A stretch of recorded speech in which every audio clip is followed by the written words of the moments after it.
নমস্কার, তনিমাস কিচেনে আপনাদের সবাইকে স্বাগত। আজকে তৈরি করব সুজি বেসনের বরফি।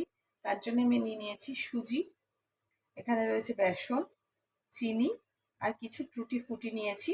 এটা আমি বাড়িতে বানিয়েছি, হোমমেড টুটি ফুটি, তাও আবার তরমুজের খোসা দিয়ে। এর লিঙ্কটা আমি ডেসক্রিপশন বক্সে দিয়ে দেব। তো চলুন শুরু করা যাক।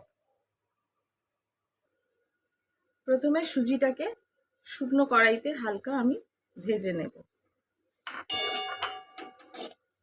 হালকা লাল লাল করে সুজিটাকে ভেজে নেব।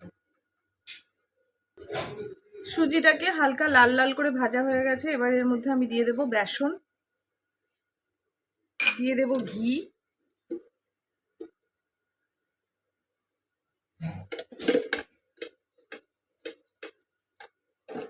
এবার ঘিটা দিয়ে বেসন এবং সুজিটাকে ভালো করে আরেকবার আমি ফ্রাই করব।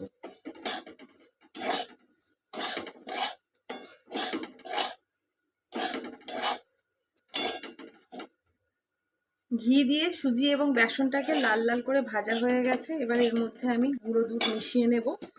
আপনারা চাইলে কনডেন্স মিল্কও মেশাতে পারেন। তো গুঁড়ো দুধটা যাতে খুব সুন্দরভাবে মিশে যায় সেজন্য আমি প্রথমেই দিয়ে দেব। জল বা দুধ দেওয়ার পর দলা পাকিয়ে যাবে, সেই জন্য আমি আগেই গুঁড়ো দুধটা দিয়ে এটাকে ভালো করে আমি মিশিয়ে নেব। এবার এর মধ্যে আমি দিয়ে দেব লিকুইড দুধ। এবার দিয়ে দেব লিকুইড দুধ।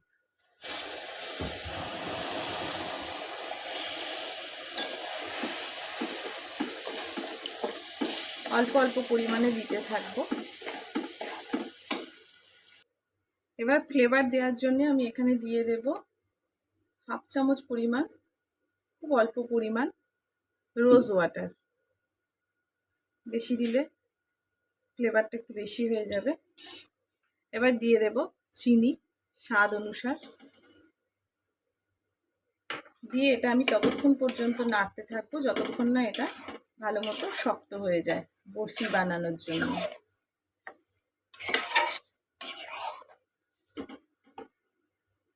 এবার কালারটাকে চেঞ্জ করার জন্য আমি এখানে ইয়েলো ফুড কালারটা ব্যবহার করেছি। কয়েক ড্রপ ইয়েলো ফুড কালার দিয়ে দেব।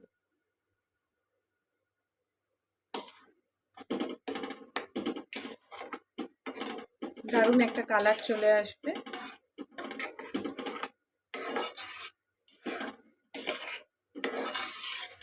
এবার এটা যতক্ষণ না ভালো করে শক্ত হয়ে যায় ততক্ষণ এটাকে আমি নেড়ে নেড়ে এইভাবে শক্ত করার জন্য এটাকে আমি ফোটাবো। বরফি বানানোর জন্য সুজিটা একেবারে রেডি হয়ে গেছে, দেখুন শক্ত হয়ে গেছে। এবার আমি একটা থালার মধ্যে ঘি ব্রাশ করে নেব। গ্যাসটাকে আমি নিভিয়ে দেব।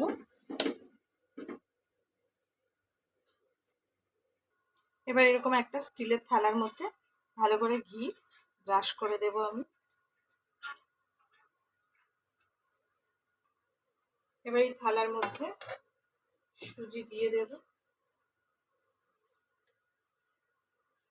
সমস্ত সুজি এর মধ্যে ট্রান্সফার করে দেব।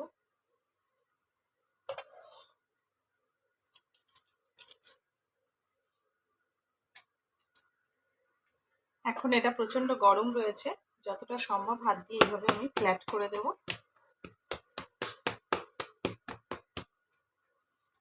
যতটা সম্ভব এই স্পুন দিয়ে আমি ফ্ল্যাট করে দিয়েছি। এবার ডেকোরেশনের জন্য আমি উপর থেকে দিয়ে দেব টুটি ফুটি।